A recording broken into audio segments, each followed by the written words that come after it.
How's it going, everyone? My name is Jakub. I'm a music producer based out of Chicago, and today I'm going to be breaking down my recreation of the main synth sound from the song Resonance.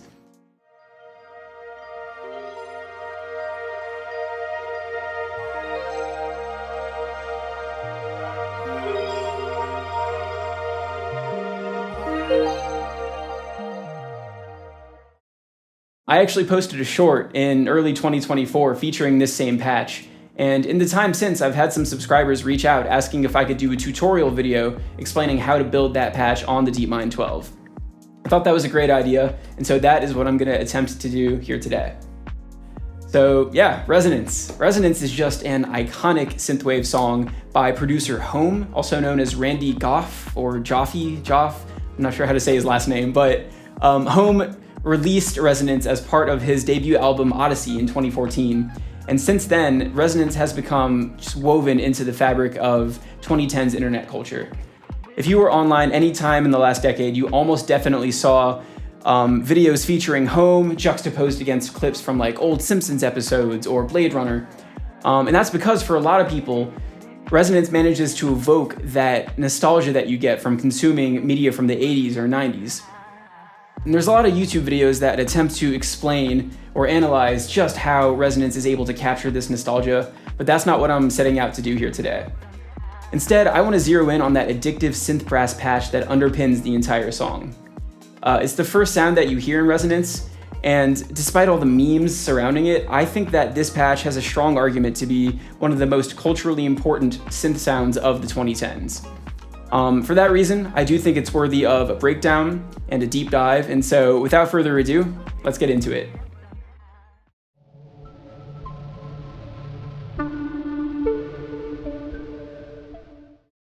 Okay, so let's get started. So what's interesting about what we're going to do here today is that unlike other patch recreation videos where you sort of have to guess a little bit at the artist's methodology, you have to use your ear to figure out the chords or the melodies that they're playing. Home has actually done a lot of that work for us, which I think is really cool. He went ahead and released the actual MIDI from Resonance for this part that we're trying to recreate online, just for free. I think that's brilliant. I think that helps keep producers engaged in what you're doing. And he's also even made some posts online where he breaks down the different methods he used to create the sound. So we would be doing ourselves a disservice to not use that as our springboard here. And so what I've done is is kind of a crazy setup. I've got two instances of Ableton open right now. The first just holds Home's MIDI, right? And so I can just stop and start that as I want, and then I'm recording into a separate Ableton instance here. So I just want to apologize in advance if there's any little glitchy audio dropouts because I'm using two Ableton instances here. But anyways, what we're going to do here is instead of me playing the notes, we're just going to rely on the MIDI. So I'm not really going to be touching the keyboard much today. It's all going to be the parameters up here that I'll be tweaking. So here is the finished patch. I'll give you a quick preview of it from Home's MIDI. So check this out. My patch, Home's MIDI.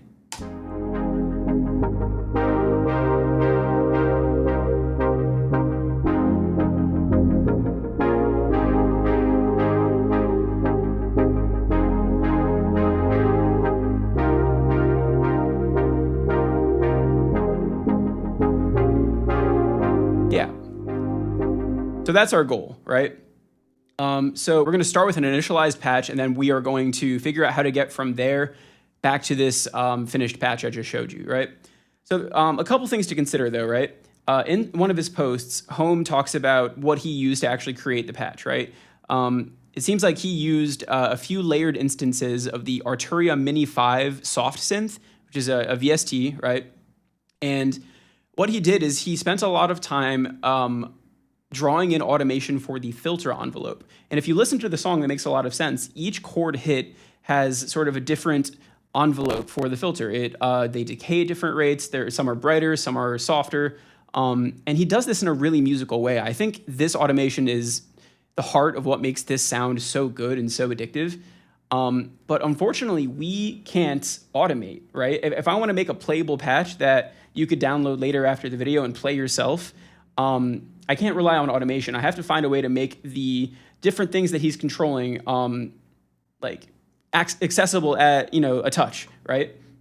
And that's why today I'm going to try to focus on the concept of using macros in synth programming, right?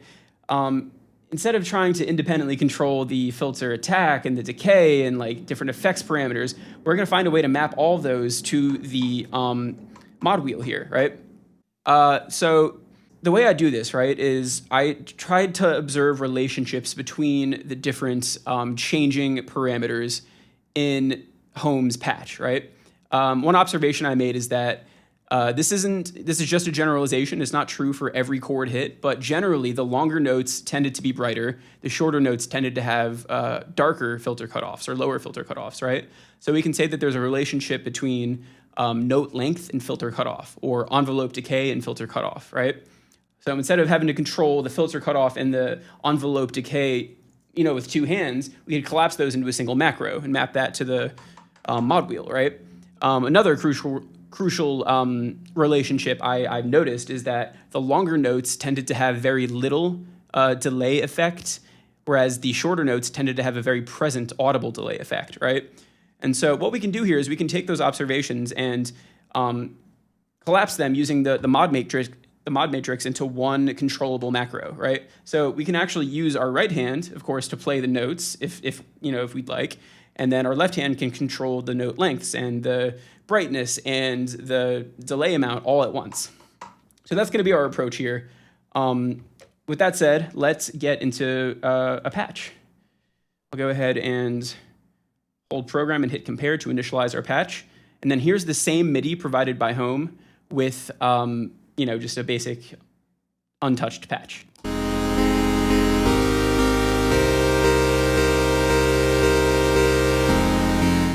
So how do we get from here to there, right? So the first thing is this patch definitely falls into the category of a synth brass patch, right? So synth brass tends to be saw waves only. The idea is to try to kind of emulate like a brass ensemble in real life, right? So that'll be saw waves. That'll be pretty wide, a little bit detuned, the way that humans would be. I think it's fun listening to this song to close your eyes and almost picture like a cosmic brass ensemble playing the resonance synth brass part. I really think that fits. So that's what we're going to try to do here, right? So we're going to switch off the square wave and just have our saw wave.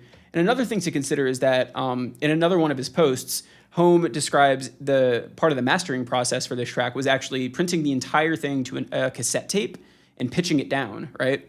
And so what that would have done is it would have added a little bit of pitch warble because magnetic tape is going to have imperfect tape speed, right? So that'll slightly increase or decrease the tempo and the pitch. It'll introduce a little noise, which we'll try to do ourselves. And it'll also add some saturation, which we'll do in the effects section. But right here, we'll start with that pitch warble, right? The way we'll do pitch warble is just by using LFO1 to introduce some pitch modulation onto oscillator 1, right? So let's go into LFO1. We'll make sure that it's set to mono phase mode, which means that it's not going to be pure voice, right? Any changes to the pitch mod will apply equally to all voices at the same time, right? And so that'll feel like all the voices are printed to one piece of magnetic tape, and that one piece of magnetic tape is moving up and down in pitch together, right? So that's crucial. Put it in mono, and then we'll move it to the sample and glide shape, right? Sample and glide, I think, is a great shape for emulating tape because, here we go. Because unlike sample and hold, which is random, which is close to what we want, but sample and hold jumps between discrete values really quickly. Sample and glide instead chooses random values and then smoothly glides between them, right? I feel like that's more akin to what you would hear on a piece of magnetic tape. So that's what we're going to go with here. I'll pick a rate that we want our modulation to move at. That looks good. And then I'll play the patch, or play the MIDI rather. And then I'll go ahead and dial in some pitch mod. So that's way too much.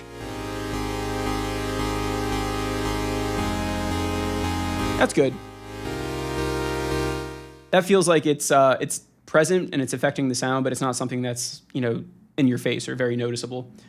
And then also let's go ahead and add in just a little bit of noise. We don't have a way to add, because tape noise is this kind of omnipresent, pretty steady noise that is there almost independently of what's happening like in the audio. We don't have a great way to do that on the DeepMind 12. So what I'll do to kind of approach that is just add a little bit of noise.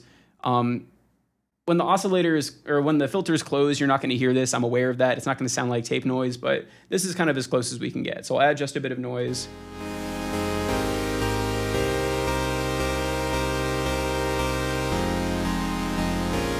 Okay, and I'm happy with that. What's nice about this patch, sound source-wise, is it's really simple. We're not using oscillator 2 at all. We're not using the square wave at all. So that's it for sound sources.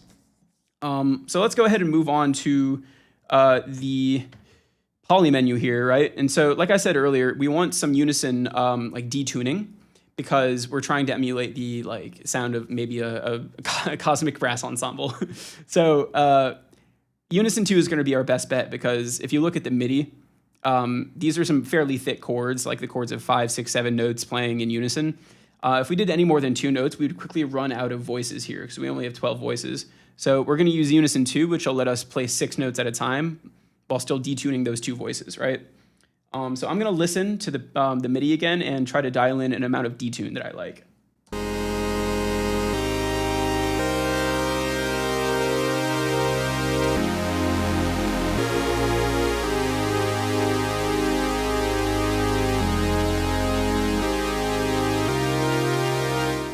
60 feels pretty good to me.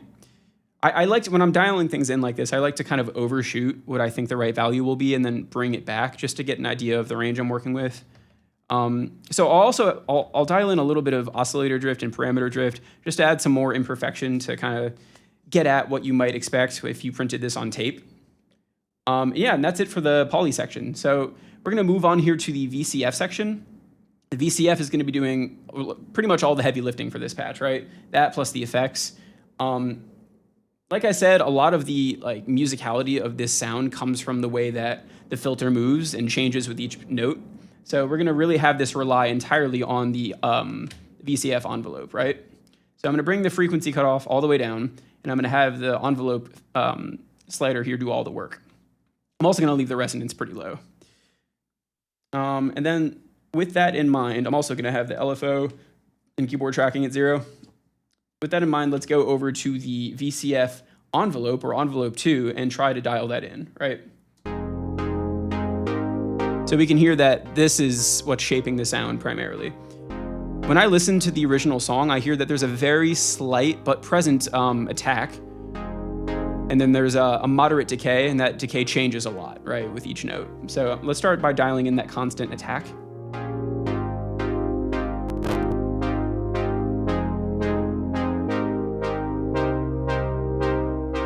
Feels right to me. And then this right here would be one of the short notes, right? We're going to use the short note as the base of our patch, and then as we move the mod wheel up, that'll create those long notes, right? So this sounds like a short note in resonance, so I'm liking that.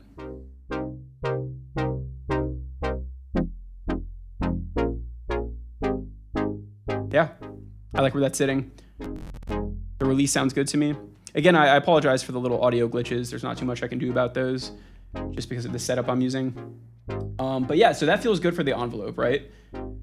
So with that dialed in, let's go ahead and do our first mod matrix mapping, right? What we're going to do is, like I said earlier, we want a way to increase the envelope decay, make the notes longer as we move the mod wheel up, right? So the MIDI I have, I should say, is actually controlling the mod wheel as well. You see how the mod wheel is changing colors? That just means that there's a different MIDI value passing through that mod wheel channel. And so as soon as I dial in this, this modulation here, I won't have to touch this. You'll hear it changing the value based on what's in my MIDI file. So I'm going to hold mod and toggle the decay slider, excuse me, on envelope 2.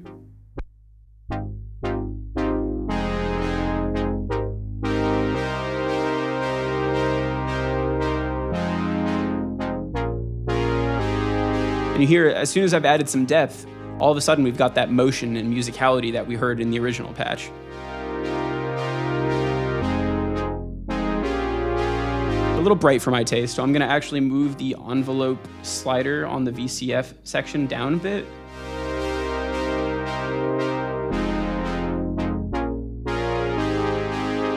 And the next mapping I'm going to do is I'm going to make it so that the mod wheel going up makes it a little brighter, right? Because I observed that those long notes were slightly brighter than the short notes. So I'm actually going to pull the envelope slider back a little bit, even more, because I want the short notes to be a little darker, and then I'll create a mapping that increases that envelope slider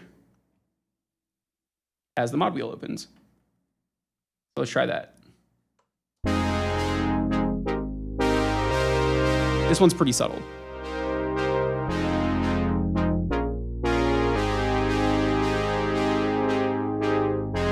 I like that. So right there, that would have been two different controls to actually like keep track of, and all of a sudden, it's just one thing to control with our left hand, right? So if you're like an experienced synth user, this is your bread and butter. You've done this a bunch, but for like intermediate and beginner synth users, this is a really big insight, and it can allow you to make some much more complex but also playable patches, right? So let's go ahead and do one more thing on the front panel, right? Listening back and forth, I think, is a really powerful way to try to dial in a patch recreation, right? When I was doing this myself, I had a clip from Resonance, and I was listening side by side to my patch and then back to the original song. And I noticed that we were missing a lot of low end, right? I think Home did some layering of his soft synths, where I suspect he did a whole like bass layer. We can't really do that here, but what we can do is engage the bass boost button on the front. And I think this button makes a huge difference, especially if you're listening side by side. You'll hear how much closer this makes it. So here's without. And with.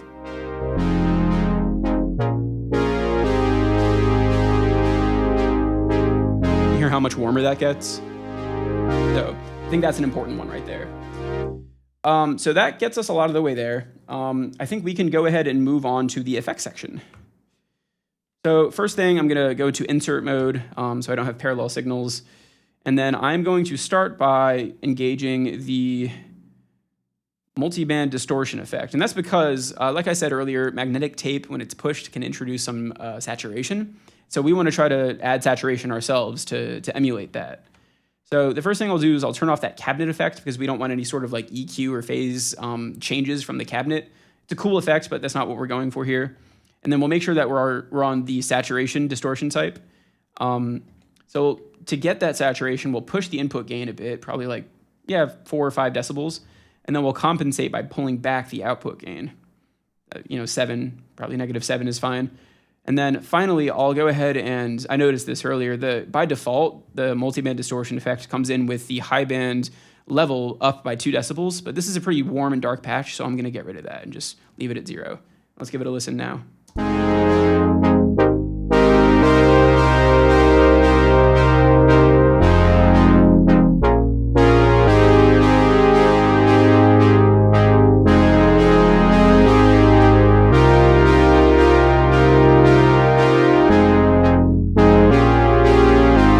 Patch is still sounding a little bright to my ear, just so I'm going to go back and pull the envelope slider back a little bit more.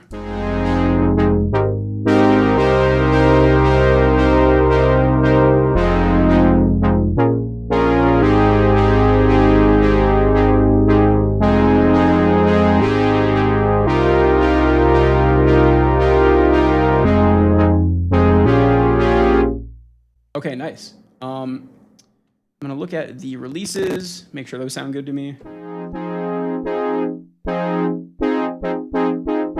Yeah, I'm liking that. Okay, so let's go on to the effects section, the next part, which is going to be some delay, right? If you listen to the song, obviously the sound is lots of delay and reverb, but it's always done in a tasteful way, right? Like the sound never feels like totally washed out or lost in delay. There's always a good sense of rhythm. It always feels present. So we want to try to do that here. And the way we're going to do that is by making sure that the delay is only present when a short note is played, right? When there's a long note, the delay would get lost in the envelope decay. And so we're just going to make sure the delay gets cut out when we play a long note. So what that means is that when the mod wheel is here, we want the delay to be audible. And then when the mod wheel is here, we want the delay to be inaudible. So let's set that up. Get the delay going. I'm going to use the ping pong delay because I think that's what they're using in the track. It just means that the delay is hitting in different channels at the at the left and right channel at different times. going to pull the time back to 180.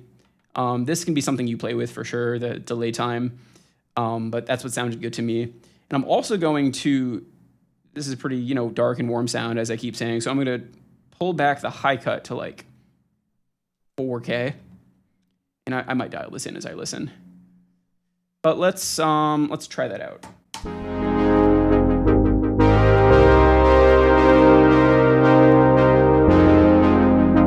And right off the bat, you hear how it's pretty muddy when there's long notes. We can fix that by doing a modulation, right?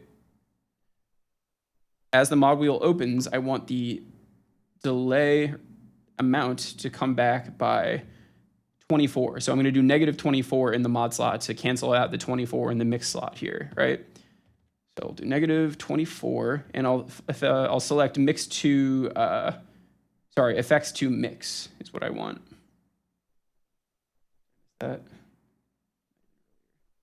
Here we go. So now let's listen. As the mod wheel goes to higher values, you should hear less delay.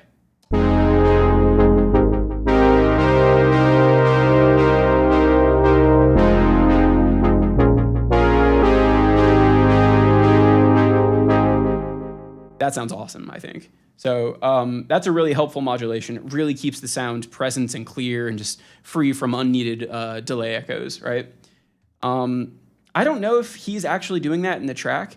It might have been like an artifact of his mastering, or like some compression in his mastering chain that makes it sound like there are fewer delay echoes when the notes are long. But it's just so helpful to do here. I think it's a useful modulation.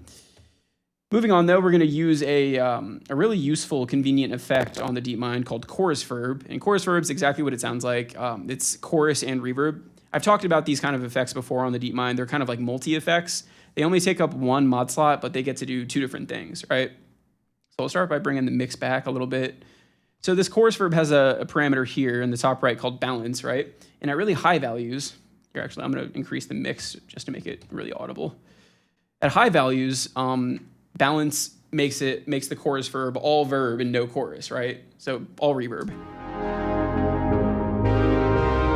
So totally washed out. And then at very low values, it makes it all chorus.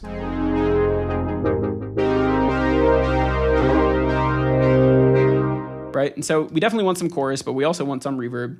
I think we can go ahead and make those long notes a little more reverby, and then pull back the reverb and make it more chorusy for the short notes so that the short notes don't sound so washed out. We can actually hear them as short notes.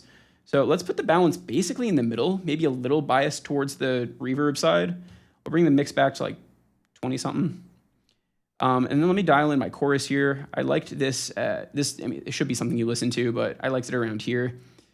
And then I'll also dampen our reverb just a bit. I think 6K is probably good. Let's take a listen after we modulate with the mod wheel that balance parameter, right? So remember what I was saying was when we have a low note, I want to remove a little reverb. So I'm sorry, when I said low note, I meant short note. When we have short notes, I want to pull back the reverb a bit so we actually hear those short notes as short notes, right? So I'll find FX3 balance this time, not mix. And then I'm going to pull back the reverb a little bit as the note or as the mod wheel goes up, right? So let's try that. Oh yeah.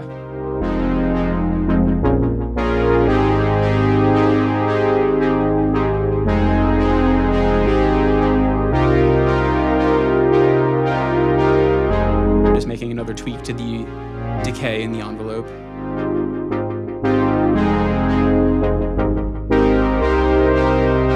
Notes might have a little too much decay on them.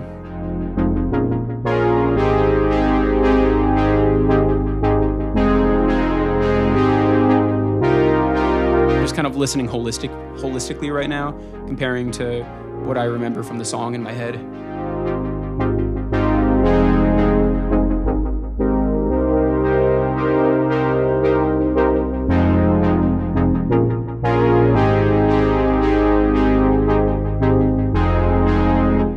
Another small change we can make is adding a little bit more resonance for the short notes so they kind of pop more. you'll hear the filter kind of move quickly if the resonance is turned up just a little bit. So what we'll do is we'll have the resonance up by just a tiny amount for the short notes, and then as the mod wheel is open, we'll completely negate that amount and cancel it out so that the long notes don't have any resonance.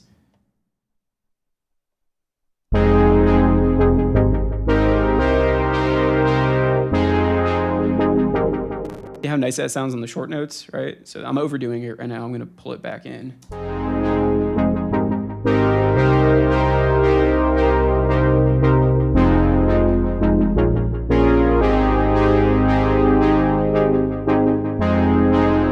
Nice. Okay, so the last thing I'll do is, and I do this basically on every patch, to make it mix ready, I will put on a fader compressor. And I already decided I liked these settings. These are just the default settings that come when you initialize the fader compressor. So I'll just quickly play it again so you can hear the difference it made.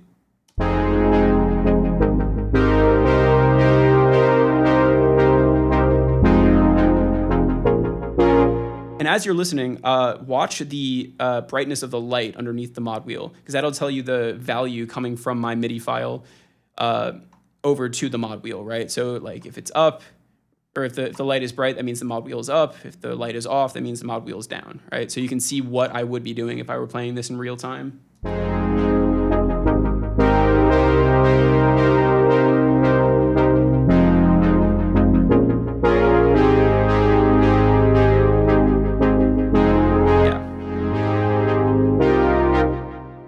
So that's basically it. I would, as for any recreation, I would really recommend getting a clip from the song that you're trying to recreate and pulling it into your Ableton session or having it pulled up right next to it and quickly jumping back and forth between your version of the patch and what you hear in the song and like just really critically listening for differences, right? That's how I got to this point with the patch. That process will work for any patch, but anyways, at a high level, the takeaway should be, if you weren't familiar with using macros in the DeepMind 12 and assigning multiple things to the mod wheel to control many parameters at once, this video is a great demonstration of how to do that. I'm going to make this patch, the finalized version of the patch that you heard earlier in the video, available for download. I'll put a link in the description. And then for the outro, I will post that short that I mentioned in the intro that shows the finished version of the patch, nice sunset. You'll get a sense of how close this is to the original. As always, I really appreciate you listening. I appreciate all the views and comments. So I'm really trying to keep the channel going. I apologize for the little hiatus I had to take this year, but I want to keep the videos coming. So please chime in with any video ideas or things you want me to cover for the DeepMind 12, or if you have ideas for what gear you think I should get next. Yep, I appreciate you all and enjoy.